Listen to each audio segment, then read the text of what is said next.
संदर्भातलं त्या वक्तव्याचा आता डॉक्टरांकडून निषेध होत आहे आणि ठिकठिकाणी काही आंदोलन हो. डॉक्टर मंडळी आमचीच आहेत. जेव्हा जेव्हा डॉक्टरांवर काही संकट आलेले आहेत तेव्हा मी स्वतः व्यक्तिशः त्यांच्या मदतीला अनेकदा ठिकाणी गेलो. या लॉकडाऊनच्या काळामध्ये, करोनाच्या काळामध्ये शिवसेनेच्या अनेक लोकांनी इस्पितळांवरती डॉक्टरांच्या ठिकाणी अफाट बिलं देत आहेत, लाखो रुपयांची, म्हणून आंदोलन केली डॉक्टरांच्या विरुद्ध. तेव्हा या सगळ्यांना समजवण्यासाठी की डॉक्टरांच्या संदर्भात अशी भूमिका घेणं योग्य नाही. डॉक्टर हे करोना काळामध्ये योद्ध्याची भूमिका बजावत आहेत व त्यांच्यावरती हल्ले करणं, तोडफोड करणं, त्यांच्याविषयी बदनामीकारक बोलणं हे आपल्या संस्कृतीला शोभत नाही. हे समजावून मी अनेकदा अनेक डॉक्टरांच्या ठिकाणी पोचलेलो, अनेक इस्पितळात मी मध्यस्थी केली आणि डॉक्टरांच्या बाजूने मी उभा राहिलो. हे सगळ्यांना माहिती आहे. ज्या महाड संघटनेनं निषेध वगैरे केला, ठीक आहे, त्यांचा अधिकार आहे तो. मार्चच्या आतापर्यंतच्या अनेक संप आणि अनेक मागण्यांच्या संदर्भात मी त्यांची बाजू भक्कमपणे मांडली. मुळात मी काय बोललो आणि काय सांगितले समजून न घेता एका विशिष्ट विचाराचे लोक राजकीय ही मोहीम चालवत असतील आणि त्या संपूर्ण वैद्यकीय क्षेत्र हे आपल्याच पाठीशी आहे का डॉक्टर मंडळी असा आभास निर्माण करणार असेल तर ते तितकंसं बरोबर. माझ्याकडून डॉक्टरांचा कुठेही अपमान झालेला नाही आणि माझी ती भावनाही कधी नव्हती. बोलताना अपमान आणि कोटी यातला फरक समजून घेतला पाहिजे. अशा प्रकारच्या कोट्या राजकारण्यांवरती होतात, वकिलांवर होतात, वर्षानुवर्ष सरदेशिक कम्युनिटी आहे त्यांच्यावरती होतात. पण हा शीख समाज तिकडे सीमेवरती देशाचं रक्षण करत असतो. अनेक ठिकाणी मोदींवरती होतात, मनमोहन सिंग वरती होतात कोट्या. बोलण्याच्या ओघामध्ये माझ्याकडून एखादी कोटी झाली, खरं म्हणजे त्याचं कौतुक केलं पाहिजे. हिंदुस्थान मधले डॉक्टर एवढे अचाट आणि अफाट आहेत की त्यांनी आपला कंपाऊंडर सुद्धा तेवढा ताकदीचं निर्माण केलाय जो डॉक्टर तिथं काम करू शकतो. हा डॉक्टरांचा बहुमान आहे. खरं म्हणजे की डॉक्टरांनी आपले सहाय्यक, आपले सहकारी यांना सुद्धा अत्यावश्यक समय आपल्या बरोबरनं या कार्यासाठी उभं करणं हे जगात कुठे राहिले हे हिंदुस्थानमध्ये. त्याच्यामुळे माझ्या मनामध्ये डॉक्टरांचे सगळे सहकारी असतात, त्यांच्याविषयी कायम आदर आहे. कंपाऊंडर हा प्रकार काही टाकाव नाही ना. हे सुद्धा वैद्यकीय क्षेत्रामध्ये वॉर्ड बॉय, नर्सेस, कंपाऊंडर तेवढंच योगदान देत असतात असं मी म्हणतो. आणि कंपाऊंडरचा मी सन्मान केला म्हणून अशा प्रकारे एका विशिष्ट राजकीय पक्षाच्या विचाराशी संबंधित असलेल्या आमच्या डॉक्टर मंडळींना इतकं टोकाचं भूमिका घ्यायची गरज नाही. हे सगळे आमचे डॉक्टर लोक आहेत जे या सध्याच्या काळामध्ये अत्यंत कठोर परिश्रम करतात. अनेकांनी आपले प्राण गमावले आणि याचं कौतुक राज्याच्या मुख्यमंत्र्यांनी केलं. तरी त्यांना असं का वाटतंय की मी त्यांचा अपमान माझ्याकडून झाला. असा कोणत्याही प्रकारचा अपमान आतापर्यंत मी या डॉक्टर मंडळींचा झालेला. माझ्यावरती उपचार केलेत ना, मी स्वतः त्यांच्याकडनं उपचार करून घेतले. तर चुकीचं काय. मला सकाळी डॉक्टर लहानांचा फोन होता, त्यांच्याशी माझी चर्चा झाली, अनेक प्रमुख डॉक्टरांशी माझी चर्चा झाली. तर या विषयातलं राजकारण थांबवायला पाहिजे. WHO संदर्भातलं विधान तिकडे आता WHO वरती केलेल्या विधानाचा आणि इकडल्या विधानाचा काय संबंध आहे. आणि माझं स्पष्ट मत आहे की WHO ही आता एक राजकीय संघटना झाली, काही देशांची बटीक झाली. हे सगळ्यांचं म्हणणं, एका माझं एकट्याचं म्हणणं नाही. ज्या अमेरिकेबरोबर सध्या आपली फार महान दोस्ती आहे, त्या डोनाल्ड ट्रम्प यांनी तर जाहीरपणे WHO ला फटकारलेला आहे. किंवा WHO शी आपले संबंधच तोडले आहेत त्या देशात. ते का? कारण तिथे डॉक्टर कमी आणि राजकारणी जास्त झाले WHO मध्ये. ते उघडपणे झाले. आणि WHO हेच जगामध्ये करोना वाढीसाठी जबाबदार असल्याचं अनेक देशांनी म्हटलेलं आहे. मी म्हटलेलं नाहीये. त्याच्यामुळे इकडल्या आमच्याकडल्या डॉक्टरांना मी त्या WHO वरती केलेल्या विधानाचं एवढं गांभीर्याने घ्यायची गरज नाही. किती डॉक्टर आहेत त्याच्यामध्ये, ते डॉक्टर काय करतात हे आपण जर पाहिलं तर आपल्याला खूप माहिती मिळते. रशियाने सुद्धा WHO वरती काही विधानं केली. म्हणून तुम्ही रशियाचा निषेध करणार, ट्रम्पचा निषेध करणार, अमेरिकेच्या डॉक्टरांनी काय संपावरती गेलेत का? ट्रम्प यांनी WHO वरती काही विधानं केली म्हणून, किंवा पुतीन यांनी काही विधानं केली आहे, किंवा WHO ला न जुमानता एक लस बाजारात आणलेली आहे आणि WHO त्याला आक्षेप घेतला म्हणून रशियातले डॉक्टर संपावर गेले का पुतीनचा निषेध करून? आज जगभरामध्ये ज्या काही आरोग्यविषयक घटना घडामोडी घडत आहेत त्या आपापल्या देशांना, राज्यांना, जिल्ह्यांना हाताळायच्या. पण प्रत्येक देशाची, प्रत्येक राज्याची परिस्थिती, हवामान, संकट वेगळं आहे. एवढंच मी म्हणतोय. बरं, डॉक्टरांना सदैव आम्ही संरक्षण दिलं. बाळासाहेब ठाकरे असतील, उद्धव ठाकरे असतील, आमच्यासारखे नेते असतील, नरेंद्र मोदी यांनी एक, आता मला कोणते क्लिप पाठवली, लंडनला जाऊन डॉक्टरांचा अपमान केला. लंडनला जाऊन आमच्याकडले डॉक्टर हे कसे व्यापारी आहेत, त्यांना कसं रुग्णसेवेमध्ये रस नसून फक्त औषधं संपवण्यात आणि पैसे कमवण्यात रस आहे, अशा प्रकारचे विधान आमचे प्रधानमंत्री मोदी यांनी लंडनला एका मुलाखतीमध्ये केल्या. त्याच्यावरती तिकडल्या डॉक्टरांनी निषेध केला, इकडल्या नाही. हे जर पाहिलं तर त्याच्यावरती त्यावेळेस या ज्या संघटना एका विचाराच्या, मी न बोललेल्या माझ्या विधानासंदर्भात जो काय एक राजकीय त्याचा एक हे निर्माण करतायत, बोलतायत. मग मोदींनी जे बोलले, इतर काही लोक बोलले, त्याच्यावर तुम्ही काय नाही बोलत? मी परत सांगतो, डॉक्टरांविषयी माझ्याकडून कोणताही चुकीचा उद्गार केला नाही. मी त्या संपूर्ण वैद्यकीय क्षेत्राचा सन्मान करतो, सदैव त्यांच्याबरोबर काम केलेलं आहे. तेव्हा जर गैरसमज कोणाचा झाला असेल त्यांनी दूर करावा गैरसमज. मी त्यांच्याशी बोलायला काय, पण विरोधासाठी विरोध कोणीतरी करायला लावते म्हणून करू नका. माफी मागायला सांगता येते. आधी समजून घ्या मी काय बोलतो. मी अपमानच केलेला नाही. आणि कशा करता करावा, कारण काय? माझं संपूर्ण भूमिका मी WHO वरती मला विचारलेल्या प्रश्नावर मांडत होतो. या देशामध्ये, खास करून महाराष्ट्रामध्ये, सगळ्या महान डॉक्टरांनी एकत्र येऊन जो टास्क फोर्स निर्माण केलेला आहे उद्धव ठाकरे यांच्या नेतृत्वाखाली, त्याचं सदैव मी कौतुकाने स्वागत केलं आहे आम्ही. आणि त्यांच्यामुळेच आज संपूर्ण राज्यामध्ये, जिल्ह्यामध्ये करोना विरोधात लढण्यासाठी यंत्रणा उभी राहिलेली आहे. हे मी मान्य करतो सदैव.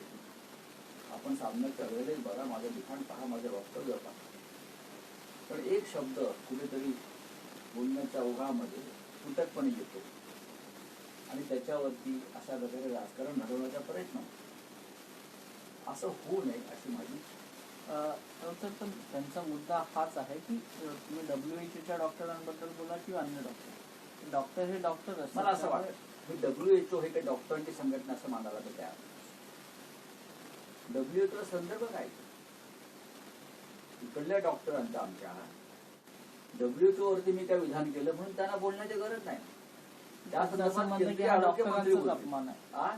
त्यांचं असं मत आहे, हा डॉक्टरांचाच अपमान आहे. नाही, मला असं ते बोललं तर मला वाटतं. त्यांनी मग WHOचा अभ्यास केला. WHOने गेल्या काही वर्षामध्ये ज्या प्रकारचे व्यवहार केलेले आहेत, ज्या प्रकारचं राजकारण केलेले आहे, तर त्यांनी सगळ्यात ट्रम्पचा निषेध केला पाहिजे, पुतीनचा निषेध केला पाहिजे, तैवानचा निषेध केला पाहिजे. ट्रम्पचं म्हणणं आहे की WHO हे चीनची हस्तक आहे. चीन आपला दुश्मन, चीनने आमचे 20 जवान मारले. रशियाचंही तेच म्हणणं आहे आणि हिंदुस्थानातल्या मोठ्या वर्गाचंही तेच म्हणणं आहे की WHO. आता ट्रम्प हे आपले मित्र आहेत मोदी साहेबांचे ना, अमेरिका आपला मित्र आहे. त्याच्यामुळे भारतीय जनता पक्षानं माझ्या विधानाला पाठिंबा दिला पाहिजे. जर मी WHO संदर्भात काय विधान केलं असेल तर ट्रम्पने ते विधान केलं, अमेरिकेची ती भूमिका, आणि मी त्याच भूमिकेचा अभ्यास करून मला असं वाटलं की ते बरोबर होतं. जगामध्ये करोनाचा प्रसार रोखण्यासाठी WHOनं योग्य वेळी पावलं उचलली नाहीत, योग्य वेळी जगाला मार्गदर्शन केलं नाही. अशा प्रकारे जर प्रेसिडेंट ट्रम्प म्हणतायत, मला आधी चुकीचं वाटलं, पण जेव्हा मी खोलात गेलो तर मला असं वाटलं की WHOच्या याच्यामध्ये खूप चुका झाल्या. त्या चुका जाणीवपूर्वक झाल्या का? चीन मधला संक्रमण जगाला कळू नये यासाठी काही विषय दाबले का? कारण तैवान जे आहे, तैवाननं वारंवार याच्याविषयी इशारा दिला. मी का माहिती WHOने त्याकडे दुर्लक्ष केलं असं प्रेसिडेंट ट्रम्प यांचं म्हणणं.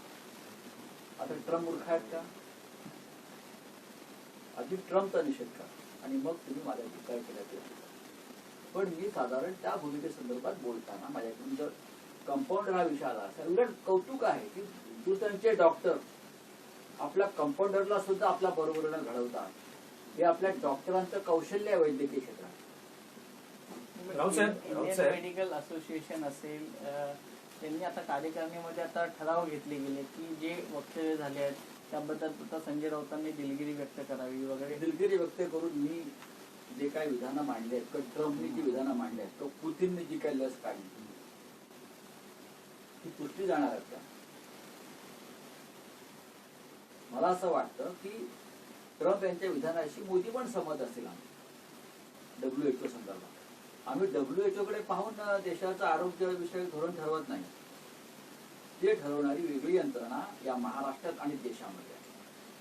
काल जे लाल किल्ल्यावरून प्रधानमंत्र्यांनी राष्ट्रीय आरोग्यविषयक धोरण जाहीर केलेलं आहे ते माझ्या दृष्टीनं जगातलं उत्तम धोरण आहे. आरोग्यविषयक धोरण, म्हणजे डिजिटल हेल्थ कार्ड असेल, नॅशनल आरोग्य कमिशन असेल, हे काय त्यांनी WHO ला विचारून केलं नाहीये आणि त्याचं आम्ही स्वागत केलेलं आहे. राऊत साहेब, पण असं का होतं आहे की कोरोना प्रादुर्भाव नियंत्रण मिळवण्यात जेव्हा काही देशांना यश येतं त्याचा उल्लेख WHO करते आणि त्याच्यात जेव्हा धारावीचं नाव असतं तेव्हा ते गौरवास्पद असतं आणि एरवी WHO ही संशय किंवा आरोप किंवा टीकेच्या एकूण ह्याच्यात असते. परत समजून घेत नाही, तुम्ही पुन्हा समजून घेत नाही. मी इतकंच म्हणालेलो आहे की WHO मध्ये डॉक्टर मंडळी कमी दिसते. हा एकंदरीत आरोपाचा सूर हा मी नाही मांडलेला. आपण जर गुगलवर गेला तर तुम्हाला अनेकांच्या अशा प्रकारचे आरोप दिसतात. आणि अलीकडच्या काळामध्ये अमेरिकेसारख्या मोठ्या राष्ट्रांना सुद्धा ही भूमिका मांडली, अजूनही मांडतायत. पण अजूनही त्यांनी तर निधीच बंद केलाय त्यांचा. पण WHOने जे निकष ठरवलेले आहेत, जे नियम आखलेले आहेत, तरी त्यावरच सध्या असं रोखण्यासाठी प्रयत्न होतो. तरी या देशामध्ये संक्रमण थांबलंय का? अनेक बाबतीमध्ये WHO मी त्यातला तज्ञ नाही, मी अजिबात तज्ञ नाही. मी ऐकतोय, वाचतोय, समजून त्याच्यावर तुम्ही जास्त तज्ञ आहात म्हणून मला प्रश्न विचारला नाही. मी सांगतो नाही, तुम्ही सगळे एवढे तज्ञ आहात ना की तुम्ही कदाचित जाऊन WHOचं ऑपरेशन करून टाका. सोडून द्या ना विषय, तो झाला आता विषय संपला. तो एखादी सहज तोंडातून निघालेला शब्द असतो, त्याच्या मनामध्ये आपल्या कुठलाही पाप नसतो. त्यावेळेला आपण बोलता बोलता गंमत करतो, अनेकांवरती आपण कोट्या घडतो. महाराष्ट्राची परंपरा आहे. त्या डॉक्टरांचा अपमान करण्याचा संबंधच येत नाही. डॉक्टरांविषयी मला संपूर्ण आदर, प्रेम आणि आस्था आहे, तो राहील. जे राजकारण करतात ह्या वक्तव्यावरून त्यांना काय सांगाल? त्यांची भेट घेणार का तुम्ही, चर्चा करणार का? त्यांची तपासणी केली आणि मी नेहमी मागच्या प्रमुख लोकांना भेटत असतो. परवापर्यंत मला भेटलेले आहे. अनेक मागण्यांसाठी मी त्यांचं अनेकदा मांडलेले विषय आहेत. जाऊन जेव्हा आमची सत्ता नव्हती तेव्हाही मांडले, आताही मांडत असतो. आमचेच लोक आहेत ते, प्रेमाचे लोक आहेत सगळे. जे पण आता एखाद्या गोष्टीत जर राजकारणाचा करोना शिरायचं म्हटलं स्पर्शानं त्याने त्याला काय करणार तुम्ही? हा स्पर्श दोष आहे. रावसाहेब, आणखी काही विषय आहेत. विशेषतः सध्या अनलॉकची प्रक्रिया देशात आणि महाराष्ट्रातही सुरू आहे. अशा वेळेस मंदिरं उघडण्याची मागणी अनेकांकडून होऊ लागली आहे. महाविकास आघाडीतले रोहित पवार ही मागणी करतायत. काही साधू संत किंवा अनेक धार्मिक जे हे आहेत नेते आहेत ते आज मनसे अध्यक्ष राज ठाकरे यांना भेटलेले आहेत. की हा विषय जो आहे हा मुख्यमंत्री हाताळले. त्यांनी काल स्पष्ट सांगितलं की लॉकडाऊन 100% उघडण्याची मी घाई करणार नाही. आणि मी परत सांगतो, ह्याच्यामध्ये तुम्ही WHO संबंध जोडू नका. महाराष्ट्राच्या मुख्यमंत्र्यांना जास्त कळतं, ते राज्य करतात, त्यांच्याकडे जास्त माहिती. त्याच्यामुळे उद्धव ठाकरे मुख्यमंत्री म्हणून जे बोलत आहे ते अत्यंत महत्वाचं. आता राम मंदिराचं भूमिपूजन झालं ना, प्रमुख स्वामी जे आहेत त्यांना करोना झाला, किती लोकांना आता त्रास झाला. तर उद्धव ठाकरे काय सांगत होते, त्यासाठी WHO सल्ल्याची गरज नाही ना. कॉमन सेन्स राज्यकर्त्यांना जर तो कोणाकडे नसेल आणि उद्धव ठाकरेंकडे असेल तर त्यांचं कौतुक का करू नये? कशा करता तुम्ही हा खटाटोप करता? ठीक आहे, अनेकांच्या आस्था आहे, श्रद्धा आहे, आमच्याही आहे. आम्हालाही वाटतं की श्रावणामध्ये मंदिरं उघडायला पाहिजे होती. श्रावणी सोमवार, श्रावणी शनिवार तर मंदिरामध्ये लोकांना जायचं असतं, महिलांना जायचं असतं. पण दुर्दैवानं नाही झालं. त्याला काही कारण आहेत आणि त्या कारणासंदर्भात महाराष्ट्राचे मुख्यमंत्री उद्धव ठाकरे यांनी काही भूमिका मांडलेल्या आहेत. आता मंदिरं उघडा वगैरे ठीक आहे, पण मंदिरामध्ये गेल्यावरती, गर्दी झाल्यावरती परत जर संक्रमण वाढलं तर परत तुम्ही त्याचं खापर कोणावर फोडणार? तुम्ही सरकारवर फोडणार. फोडू द्यायचं का? थोडा संयम बाळगला. संपूर्ण महाराष्ट्र उद्धव ठाकरे उघडा. भाजप आणि RSS हे फेसबुक आणि व्हॉट्सअप वापरत हॅक करत असल्याचं एका अमेरिकेतल्या वृत्तपत्रामध्ये आलं होतं, वॉल स्ट्रीट जर्नल.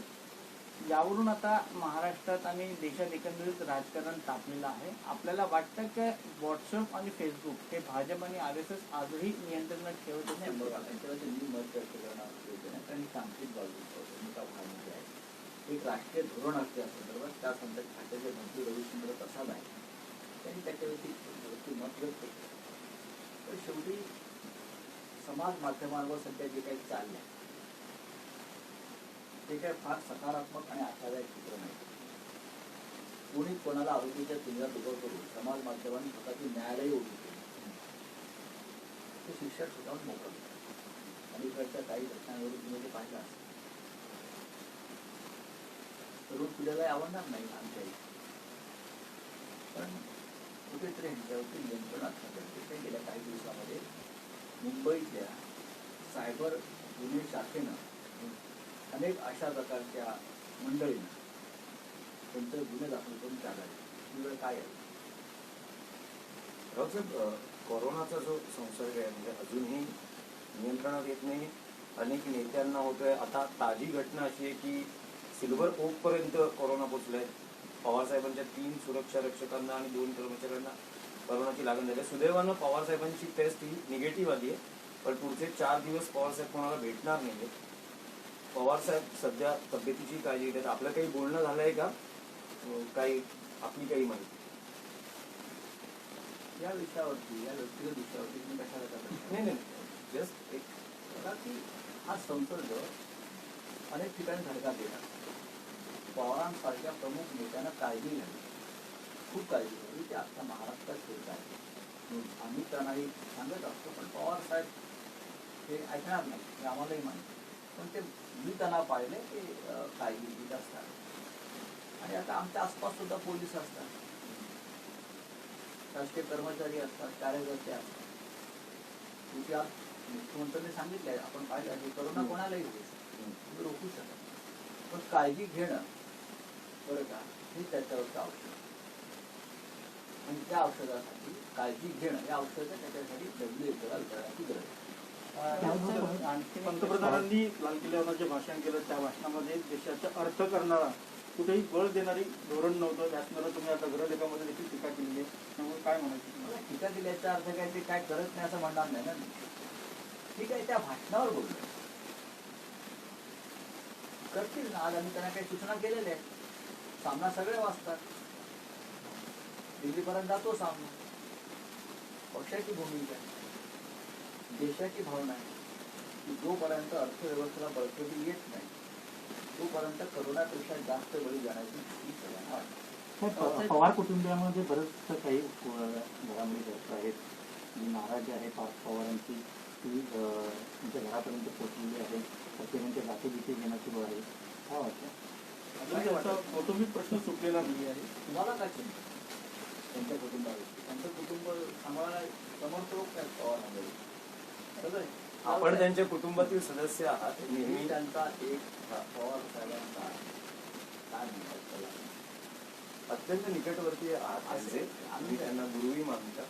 तुमचं पार्थ पवारांशी अलीकडच्या काळात काही बोलणं झालं का या सगळ्या घटनांनंतर? तुम्ही ते बारामतीला आहेत सध्या. दूरध्वनीवर किंवा पाहू ना भविष्यात. पण तुम्हाला तुमच्या मनात ज्या शंका आहेत त्या शंकांना बळ मिळणारं काही घडणार नाही. वाद निवड माननीय शरद पवार आणि अजित पवार, सुप्रियाताई सुळे, श्रीनिवास पवार, पार्थ पवार, रोहित पवार, बरं का, ही फक्त वडील तिथे कधीही कडे जाणार नाही. पण मौन कायम आहे. पार्थ पवार असतील, अजित पवार चांगलं असतील, कोणी आहे, मौनामध्ये ताकद असते. मौन सोडून तुम्हाला खाद्य देण्यापेक्षा शांत राहिलेलं बरं. राऊतसाहेब, प्रश्न असा आहे की या सगळ्या घटनांनंतर शिवसेनेच्या आमदार आणि नेत्यांमध्ये आणि काँग्रेसच्या आमदार नेत्यांमध्ये एक संभ्रमाचं वातावरण आहे की अजित पवार काय कुठे संभ्रम आहे? शिवसेना, काँग्रेस किंवा राष्ट्रवादी मधले काँग्रेस आणि त्यांच्या मनामध्ये कोणत्या अजित पवारांबद्दल एक भीतीचं वातावरण आहे. अजिबात नाही. अजित पवार हे अत्यंत महत्वाचे नेते आणि या महाविकास आघाडी सरकारचा एक महत्वाचा काम आणि तो त्याच मजबूतीनं हे सरकार केली. राऊत संसदेचं अधिवेशन येण्यासंदर्भात दिल्लीत तयारी सुरू झाली आहे. तुम्ही अलीकडेच दिल्लीचा दौराही केला. तुम्ही काल रोखोकमध्येही म्हटलं की दिल्ली शांत आहे वगैरे, आळशी झाली आहे वगैरे. बेरोजगारी आधी पाहिली नव्हतं. दिल्ली आळशी म्हणजे तिथे आपला जो मराठी मीडिया आहे तो राजकारणाला चालना देत नसताना दिल्ली आळशी असं मला दिल्ली खरोखर थंड पडली बरोबर. दिल्लीमध्ये संध्याकाळी घटना मला दिसत नाही. पण जर जसं पार्लमेंट हालचाली सुरू तर तसं दिल्लीमध्ये जाण राजस्थानमध्ये गौरव करताना मोठा एक जास्त